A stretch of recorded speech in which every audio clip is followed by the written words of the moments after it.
Ayun, magandang araw sa inyong lahat. Ako po ang Upman at kasama ko ngayon sila kay Magbaya Agama at nandito kami sa bahay Bahay sa sa Tala. Tala.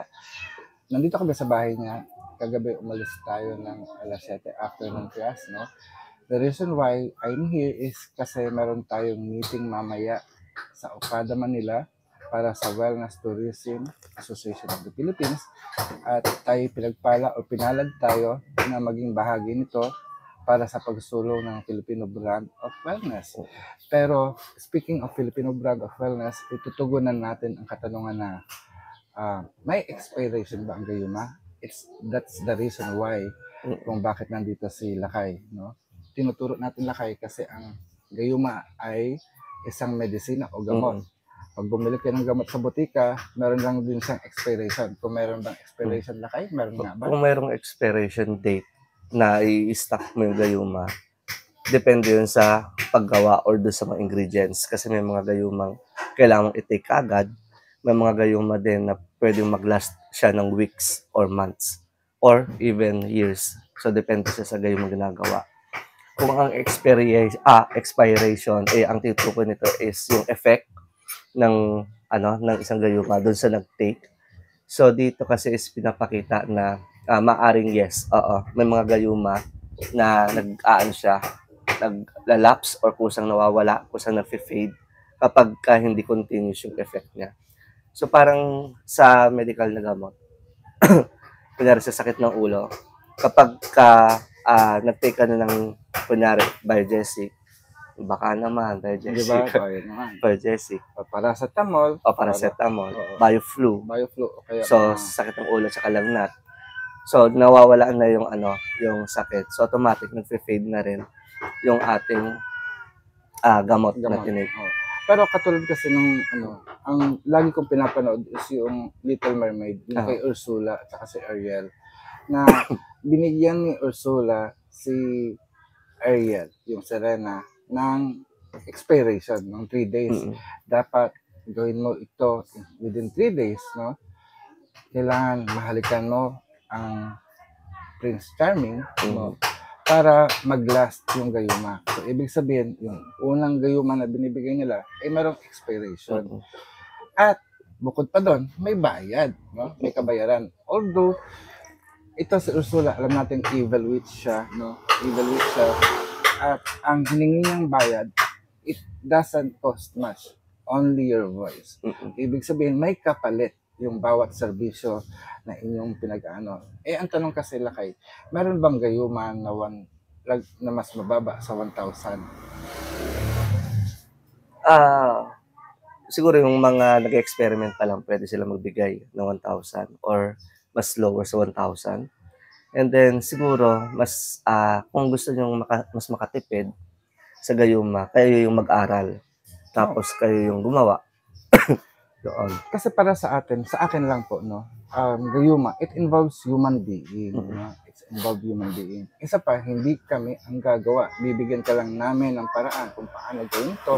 At ang paggawa ng gayuma ay ikaw pa din, no? Alam mo, lagi ko rin na-encounter yung ganyang questions. Yung, sorry. Ay, nag-concert.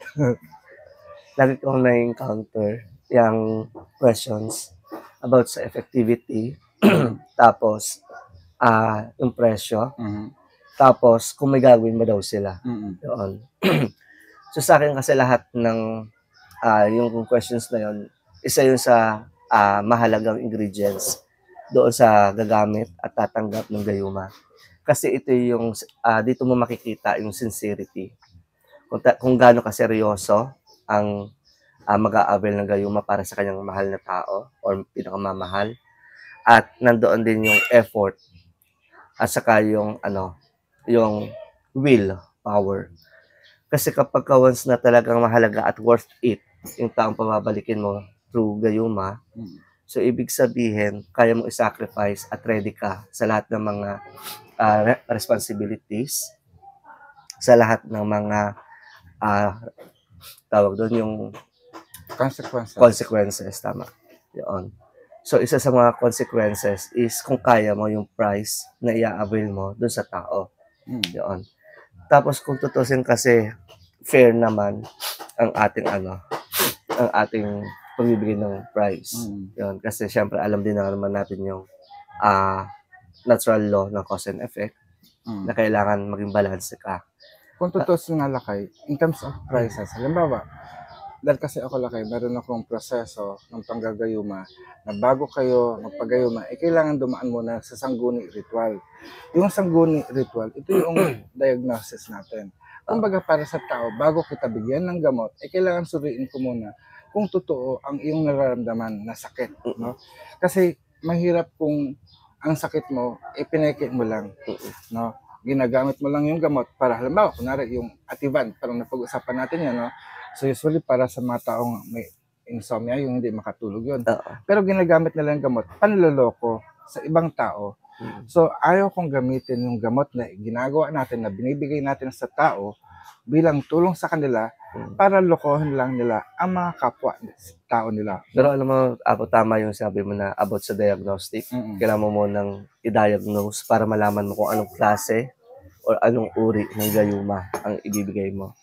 Kasi yan din yung nagiging problem. Bakit yung ibang napuproceed agad sa gayuma, ang concern nila or ang problem nila, bakit hindi tumatalab, ba't walang effect? Na-scam ba ako? Kasi hindi sila dumaan doon sa tamang proseso, yung diagnostic. Nag-direct sila kagad ng gayuma. Hindi naman pala gayuma na inabil nila ang kailangan nila, ibang procedure or ibang technique, ibang method. At ibang mga tao na lumalapit sa atin, parang parang nababastos ako, natatanungin, magkano alin? Ako? Magkano ako? Bibilin mo ba ako? Di ba parang, hindi muna nila sabihin ang kanilang problema kasi hindi tayo pharmacist. Kung pumunta ka ng butika, meron ka na dapat resetang gamot o kaya don't self-medicate, no? Don't self-medicate. Dahil kasi mas lalong lumalala yung sakit, no? Kaya kung meron kayong nararamdamang sakit, magpakonsulta agad kayo sa doktor o sa inyong manggagamot para masurit ng inyong manggagamot kung ano ba talaga ang iyong problema. Kasi hindi ka pwedeng magbigay ng kung anong solusyon na lang. Yung mag-eksperimento ka. Dahil kasi mahalaga ang buhay. Mahalaga ang buhay. Promise. Kung gusto mo lang matapos ang buhay mo, bahala ka, no? Pero kung lalapit kayo sa amin, kasi manggagamot po kami, no, dito sa Bahay sa Tala, sa Templong Anituhan, pinapahalagahan namin ang buhay nyo. Kaya hindi namin kayo kinukwartahan. Dinadala lang namin kayo sa tamang proseso para mas masave ninyo ang pera. At may isa nga rin akong client na sinabihan na kung wala ka pang budget kasi wala siyang trabaho. So sabi ko sa kanya na huwag ka na muna mag-avail ng gayuma. Kasi tama ka, kung wala kang pera tapos yung utang mo, so magiging dalawa ang problema mo. Yung pambayad mo doon sa pinambili mo at yung gusto mong pabalikin. So siguro focus muna tayo sa dapat mong priority sa present time. Tapos may na-encounter din ako about sa mga nagla-live sa mga iba't ibang softmed, social media. Nang sinasabi nila, bakit, yung mga nag-i-inquire about sa pagpapabalik, hindi na lang sila ipinupush na mag-move on at maghanap na lang ng bago, ng iba. Kasi para sa akin, tama din yan eh. Iniwan ka na, niloko ka na, bakit ka pababalikan ng taong nang iwan sa'yo? Or halimbawa, merong isang client din na alam niyang ilang beses na siya niloko ng kanyang partner, pero gusto niyang bumalik dahil mahal niya. I think, di ba, parang ang universe na nagsasabi, klaro sa iyong isipan na niloloko ka, pero itatali mo pa. At ang gusto mong gawin, ang reason mo sa akin mahal, I think hindi pagmamahal yung totoong reason. Ang totoong reason ay gusto mong gumante na pagbayaran niya ang mga bagay na panlolokong ginawa niya sa'yo. Kasi tama nga yan. Kasi kung titingnan mo siyempre dalawang tao ang involved doon sa pag-break up ng isang relationship. Mas magaan sa pakiramdam kung ikaw yung iniwan kaysa sa ikaw yung nang-iwan. So doon sa mga iniwan at ipinagpalit sa iba, so gamitin niyo yung time na wala sila sa inyo, na mas i-improve yung sarili para mas makita nila kung ano yung iniwan nila or ipinalit nila. Kasi kung titingnan natin, hindi naman to sa larangan na ng love eh. Nasa benefit or ano ba yung makukuha nila sa inyo. So kung ang benefit na lang na nakukuha nila sa relationship ay happy moments, so medyo gano ka-happy? Ito ba ay yung tipo nakakakain lang ba sila, nakakapag-milk tea? Sapat na ba yon? So dito kasi habang nagkakaroon ng mga panibagong generations, nagkakaroon sila ng iba't ibang klase ng demands. So ibig sabihin kailangan masuportahan ang partner in terms of finances na rin. Kasi Lakay, Achievement ng goals. in terms of happy moment, parang naiisip ko, bakit ba nila hinahabol? Alam ba, kung babae ang nagpapagayuma, bakit ba nila hinahabol ang lalaki? Sasabihin mo yung happy moments. I think baka siguro ang habol nila gusto nila yung ganong size in terms of kasi nagkaroon sila ng happy moment sa sex life, no? At parang bakit mo ipapako ang iyong sarili sa iisang tao lang, lalo na ngayon pag single ka, hindi pa naman kayo kasal. Usually, di ba, parang ang gayuma is gusto mong magkaroon ng jowa or para sa pag-ibig. At ang layunin ng pag-ibig is patungkol sa pagkakaroon ng asawa. Kung single ka ngayon at naghahanap ka ng gayuma, this is only to improve yourself at hindi ipako ang sarili mo sa isang tao. At kung i-improve mo, parang akin lagi kong pinapayo sa inyo, no, na make sure kung sino man yung ipapako mo, siya na yung gusto mong makasama habang buhay. Kasi parang tulay natin siya para magkaroon ka ng isang pamilya. Kahit na meron ka ng pamilya, magjowa na kayo or mag-asawa na kayo, meron pang isang papasok. Ito yung anak, di ba? Gaano ka ka-willing to take that responsibility? May na-encounter din ako dyan. Dami ko na-encounter, no? Dami natin na-encounter. Dito ko na nasasagot sa vlog mo, Apo. May mga gustong mag-avail ng gayuma at manggayuma para pabalikin ang kanilang partner kasi sa responsibilities. So for me, hindi valid na dahil sa responsibilities kaya nyo pababalikin yung gayuma ay yung tao using the gayuma. May ibang pamamaraan, legalities, mag-file ka lalo na kung may involved na bata. So malaking chance na talagang gusto man niya o hindi, no choice siya. Ang gayuma kasi natin is sagrado siya. So ibig sabihin doon siya sa mga valid na reasons, valid na situations na maaring hindi kayanin ng legalities or ng mga normal na actions. Yun. Kasi kung halimbawa para sa akin, katulad nga, merong buntis, iniwan siya ng asawa niya, so mahal na mahal mo siya, yun yung laging reason. Pero parang ang totoo, pag ini-evaluate ko yung inyong kaso, so ibig sabihin, no, hindi kami basta't bigay ng bigay. Pinag-aaralan namin ang inyong sitwasyon, ang inyong case, no. Aaralin namin yan.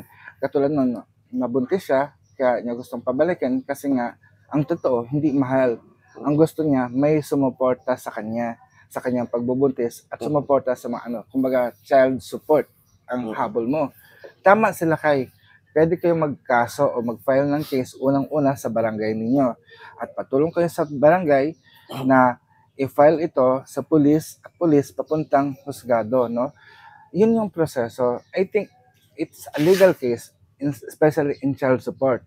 Ngayon, kung sakali man na talagang wala, no? Hindi gayuma ang kailangan mo. Gayuma pa rin kailangan mo, but it's not for love, but it's for money na. No? Dahil kasi hindi ka naman inutil. Huwag mong iasa ang pagkain ng anak mo, pagkain mo sa ibang tao. You have your 2 hands, meron kang paa. Oo, buntis ka. Pwede ka pa naman kumita eh. Siguro bigyan kita ng 1,000. Hindi ako, no? Wala naman akong pera. Pero kung sakali man, bigyan kita ng 1,000, palakihin mo yan. Sana naman talaga merong ganong capacity tayo, no? Na meron tayong blessings na sobra-sobra, dami-dami, na mapahiram natin ang mga kalahi natin na maghanap buhay. Maghanap buhay kayo. Paikutin mo yan. Kaya mo yan. Kaya nga namin eh. Kayo pa.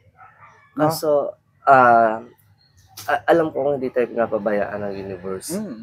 Kasi nagkakaroon talaga ng automatic na blessing in disguise. May tutulong at may tutulong. Sorry, excuse me. Kaso nagiging problem is masyado tayong umaasa na sa tulong. Hindi na tayo nagkakaroon ng sariling palo, na sariling gawa. i-push mo yung sarili mo na makapag-create ka at ma-multiply mo kung ano yung help na nare-receive mo. Huwag mong bigyan ng limitations na hindi ko kaya to, hindi ako nag-aral, wala akong ganito, wala akong ganyan. Kapag once na may involved ng panibagong buhay, which is yung mga anak, once na nagkaroon kayo ng anak, automatic, huwag ninyong tanggapin sa sarili niyo, limitado kayo. Kailangan niyo laging i-push ang sarili niyo. Kasi may bata na umaasa o na-involved. So, antayin niyo pala dumating siya sa tamang edad at pakawalan niyo. Yun. Kaya nga speaking of that, no, parang sasagad-sagarin ko to Lakay dahil kasi nandito ka once in a lifetime lang siguro na pagkakataon na makasama kita sa aking vlog na patungkol sa paggagayuma ay parang naiisip ko, bigyan ko ng age limit. Gusto kong malaman kung ikaw ay nag-aaral pa. At kung nag-aaral ka pa, off-limit ka muna. Off-limit ka muna sa pag-aaral. Siguro to pa rin mo yung gusto ng magulang mo na makatapos ka ng pag-aaral. At huwag kang mag-atupag sa pagbo-boyfriend at paggamit ng gayuma. Dahil kasi parang, nasisira yung pagbuhay mo. Dahil sa gayuma. Hindi naman dahil sa gayuma, no? Dahil sa kagustuhan mo na mag-stick to the person na inayawan ka na, nilayasan ka na, huwag mong hintayin, i-block ka pa, no? Kasi parang, ito yung katuparan Sinabi ko na sa'yo sa Tawas Divination, sa Sangguni Ritual, anong mangyayari, hindi mo na kailangan. You wait for that, no? Don't manipulate us to obey kung anong gusto mo. Gusto mo na nga manipulahin yung tao, gusto mo rin kaming manipulahin sa kagustuhan mo na mapasunod kami na gawin yung gusto mo, hindi ka naman nagbabayad. Mahal po yun, no? Mahal po siya. So, sorry. Kung off-limit na ako sa'yo, ako lang, para sa akin. I don't know kay Lakay. Kasi sa totoo, parang rare. Ito, asing rare. Pag sinabing rare, sa 10, iisa lang ang pwedeng mangyari o maka-experience ng ganong situations. Rare sa tao, especially sa relationship, na unang kita mo, kayo na kaagad hanggang kamatayan. Napaka-rare nun. So, ibig sabihin, kung nag-break up kayo, wala ka doon, hindi ka ganon. So, nandun ka sa normal stages ng life na pwedeng magkaroon ka muna ng 10, 5, or 20 na relationship bago mo makita yung totoong tao na worth it. Tapos, kailangan mo rin kasi maging aware sa edad mo. Kung 21 ka pa lang at ina-expect mo is yung pang lifetime ng partner, parang isip ka muna, yun, or aral ka muna, tapos planning ka para sa mga personal mong desire and achievement. Kasi yan din yung maling set ng mind na parang nakafocus ka sa love. Unang-una, hindi ka pinanganak para lang mag-love life. Yun. Ipinanganak ka to explore, to experience ang iba't ibang emotions ng buong mundo. So kung paikutin mo sa isang tao lang ang love at pain, so hindi mo na gagampanan yung existence mo. You are not finding the Mr. Right kung ipapako mo sa sarili mo sa iisa. Hindi, unang pagkakataon, makikita mo lang tama ka. No, it's your pride lang ang pinag-iiral mo kung ipapako mo ang sarili mo sa isang tao. Saka lessons yun sa life. Lessons in life. Kaya nga, minsan merong pagkakataon nga na mag-asawa na sila, nagkaroon na silang 4 na anak, or isang anak, or 4, or whatever. Pero, biglang, naghiwalay din sila in the end. It means, pareha silang meron. Tapos nagkakaroon silang meron. Pero at the end, nung nakita nila, both party ay masaya. Ngayon, dito sa atin, parang ang layunin natin, tulungan kayo na ma-solve ang issue ninyo sa pamilya niyo, ang issue niyo kung bakit kayo naghahanap ng iba, no? Pero yung in between during the relationship na naroon na kayong anak, di ba? Pero yung isang partner ay lalaki o babae naghahanap ng iba, there's something wrong. Hindi natin nakikita na pangangailangan ng gayuma, kundi healing. So makikita niyo ang gawain ng isang manggagayuma o isang binabaylan na hindi lang basta magbibigay kami ng product, bayaran mo kami, hindi kami basta magbibigay lang ng ritual. Ito ang halaga ng ritual na gagawin natin. Kundi sinusuri natin buong buhay ninyo, yung lahat ng nakakonekta sa inyo. Kung ikaw ay may asawa, titingnan natin yung asawa mo, titingnan din natin yung anak mo, titingnan din natin mga magulang mo. Kasi ang daming aspeto kung bakit naghihiwalay kayo. Diba? O kumbaga, hindi kayo nagiging compatible. Kasi maaring hindi allowed ng mga ancestors. Kasi alam mo dyan about sa ganyan. Ang nakikita ko kung iti-trace back mo ang pinakang root, bakit ba nagkakagulo ang love life nyo ngayon? Kasi wala na kayo sa tamang... Hindi sa gano'n. Wala na kayo sa tamang timing or procedure. Kasi unang-una, ang tamang procedure dyan, nag-aral kayo ng ilang years. So, kailangan makagraduate kayo doon. Tapos after nun, kailangan magkaroon kayo ng trabaho. Siguro after 2 or 3 years doon sa trabaho nyo, saka kayo pwedeng mag-create ng sarili nyong love life. Kaso ang nagiging problem ngayon is, nasa high school pa lang may love life na. May jowa na. Jowa culture na nga eh. Tapos, dati, is may tinatawag tayong ligawan at mamamanhikan. Ito yung mga procedure dati kung bakit naging successful ang ano nila, ang love story, ang marriage. So, dun sa panliligaw at dun sa pamamanhikan, dun mo na makikilala kung kaya nung magiging partner nyo ang ugali mo or kung kaya mong tanggapin yung ugali niya doon sa taong yon. Actually nga, swerte nga yung mga babae noong unang panahon kasi sila yung may dowry. Oo. Binabayaran ng lalaki ang magulang kapalit ng lahat ng ginastos ng magulang sa anak mula pagsilang hanggang sa panahon na ito. Tapos hindi mo ibibigay yung sarili mo hanggat hindi kayo kasal. So kung titingnan mo yung pattern noon sa pattern ninyo ngayon, di ba, ang laki ng pagkakaiba. First day pa lang kayo na may nangyari na kaagad. Buntis na kin after a week, after a day. Kaya parang simula pa lang ng love story nyo, chaotic na kasi problem na ang kinuha nyo. Kasi aware din naman kayo na hindi pa kayo tapos mag-aral, bakit nagla-love life? Aware kayo na hindi pa kayo pwedeng ikasal, bakit may sex life? Aware kayo na may sex life at may pwedeng magkaanak.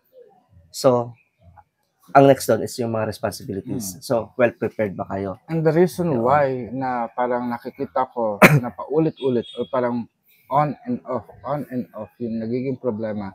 Kasi even as kahit tapos na ang session natin, we are still working, no? We are committed to help you. Kinumit talaga namin ang sarili namin. Kaya binibigay namin sa iyo ang personal number namin, ang personal Facebook account namin, or email namin. Pasensya talaga ng election na sobrang inay, no? Para ma-follow up namin kayo at kung meron kayong katanungan, is masagot namin.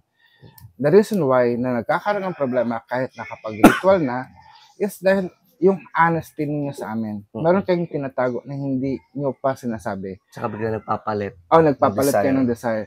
Kami naman kasi, we are just listener. Yes, psychic po kami, pero ayaw namin pangunahan ang inyong desisyon. Kumbaga, yung decision niyo ang mahalaga, no? Pero kung ang decision niyo ay hindi nag-match sa aming standard, sa aming prinsipyo, ay hindi namin tatanggapin, no? We will align you to the correct pattern or to the correct procedure na tama, na hindi natin mamanipulayan because we don't want to manipulate other person. Kasi ikaw ang lumapit, ikaw yung dapat gumawa at hindi yung ibang tao, no? Kaya kung lalapit kayo sa amin, please sabihin nyo ang buong istorya, sabihin nyo ang buong katotohanan. Huwag kayong magmalinis sa harapan namin. Kahit sabihin mong taong grasa ka pa, kahit pok-pok ka pa or whatever, we accept you. All we want is to hear your story, yung katotohanan na nagmula sa inyo. Huwag kayong gumawa ng kwento, huwag kayong magmalinis. Kasi unfair na eh. Alam mo, nagiging one-sided tayo. Sa totoo, kasi ikaw lang lumapit. Kung fair kami, is dapat pati yung partner mo isasama para mapakinggan natin. And kung meron ganyan, no, merong ganyang kaso, we are open for counseling, for love counseling sa mga couples. Hindi lang yung one-sided na aayusin. Kasi mahirap eh. Mahirap yung ganon na one-sided lang. But then, dahil nga gayuma ang inyong inilapit sa amin, we will try our best. We will do our best na matulungan ka sa iyong problema at sitwasyon. Kaya, walang walang less than 1,000 pesos kasi during the ritual, kung sinabi natin 7 days ritual yan, we are there. We are kneeling in altar, gagastos kami ng kandila, gagastos kami ng insenso, gagastos kami ng bulaklak, gagastos kami ng oras just to focus on your problem. Kaya sana, pagtiwalaan niyo po kami at sa pamagitan ng pagtitiwala, bigyan niyo po kami ng energy exchange. Limusan niyo po kami. Wag naman po less than 1,000 kasi yung gastos natin ay hindi naman ganun. At hindi naman, actually, hindi naman ako pwede makatawad sa sa paglo-load o kaya sa internet o kaya sa kuryente. Wag niyo po kaming tawaran kasi hindi po kami palengke. Kasi una kasi ang sistema natin in terms of gayuma saka sa counseling or spiritual diagnostic, nag-aralan din kasi natin ito ng ilang dekada. So, ano na siya, used, ika nga. So, alam na natin kung paano babasahin ang mga signs, paano nakakaroon ng twisting situations. So, kaya natin ma-block agad or masundan yung pattern. So, ito siguro yung isang reason kung bakit tayo nag-charge ng feeling yung mahal, pero ang totoo is cheaper siya, mura siya. Ito yung kayang-kaya ng Pilipino. As a Filipino. Abot kaya na eh. Abot kaya na. Actually nga, ang charge namin sa inyo ay Filipino rate, hindi siya American rate, no? At kung sakali man, we make ourselves available. Kung gusto nyo, pumunta kayo sa Templong Anituhan, sa San Jose del Monte, Bulacan. Ngayon, kung may pagkakataon kayo, hanggang kailan ba tayo dito? Hanggang bukas na lang pala kami. Siguro pwede tayong mag-barter. Ano yung gagawin mo? Ano yung pwede mong Dala ka ng mga 3 sako ng semento. Hindi. Kasi papagawa tayo ng ating altar sa labas. Temple of Love, no? Temple of Gayuma. No? So, tingnan natin kung ito ay magaganap, no? Pero, Lakay, meron ka bang pag-aanyaya na gagawin? Ayun. So, sa akin, may pamamahayag ka ba? Salamat naman sa pag-open mo. Ayun. So, dire-diretso ang ating pag-offer ng webinar. So, ano lang kayo, fill out lang kayo sa ating form, sa registration form ng ating webinar doon sa www.siadtala.com. So, yung ating webinar, nag-offer tayo ng tawas online at saka ng Siadtala Baybayin Mystic Oracle. Tapos, meron din tayong tarot reading. No? So, kung gusto niya maging tarot reader, pwede kayo mag-enroll, maging certified and ordained. So, ordination to, no? You are ordained. Bukod pa doon, certified kayo na ito ay isang bukod tanging pribilehiyo o karapatan na ipagbibigay sa inyo ng bahay sa Adtala. No? Tapos meron din tayong mga klase na hindi pa to na ilalabas kasi ang pinaka-target natin is yung mga mas serious about sa Gayuma. Yan, sa pag-aaral ng Gayuma. Tapos, mga pero ito ay, ritualistic. Itong pag-aaral na to, just take note, no? Hindi to libre. Pero yung nagaganap na pag-aaral every Sunday sa Templong Anituhan, hindi din libre. Hindi rin sa libre. May halaga po siya ng 500 pesos. Pumunta kayo sa Templo Anituhan per session na every Sunday, so 500, no? So, pupunta po kayo every Sunday from 1 p.m. to 6 p.m. at matuto po kayo ng Hilot Binabaylan Ways at maaari din natin i-topic ang mga gayuma ngayon. So kung grupo kayo, at least mas maganda, mas marami, mas masaya sa pag-aaral natin. Hindi lang kami kumukuda-kuda, nagluluto din ako ng pagkain para at least habang nag-aaral tayo, ibusog kayo, meron tubig. So makikita ninyo naman yun sa ating mga updated sa mga pictures photos natin, no? Yun dapat pala tayo magkaroon ng update sa ating mga website. Picture, no? Yan, sa mga website natin ay mapapanood nyo. At sa social media natin, hindi ako kasi nagpo-post. Bihira lang. Although, alam ko, Mamang Yoyoy, ayan na. Pwede po kayong pumunta, no? Every Sunday. Next Sunday, ang topic na natin ay dagdagay at traditional foot massage, no? Pero yung mga ibang mga magical stuff is tapusin lang natin ang paghihilot, no? At magkakaroon tayo ng mastery class sa mga bawat topic na gusto nyong maano, lalo na dito sa ginagawa natin. Hindi ko alam kung may posibilidad ba na tayo ay magkaroon ng training dito sa Bayo sa Adtala.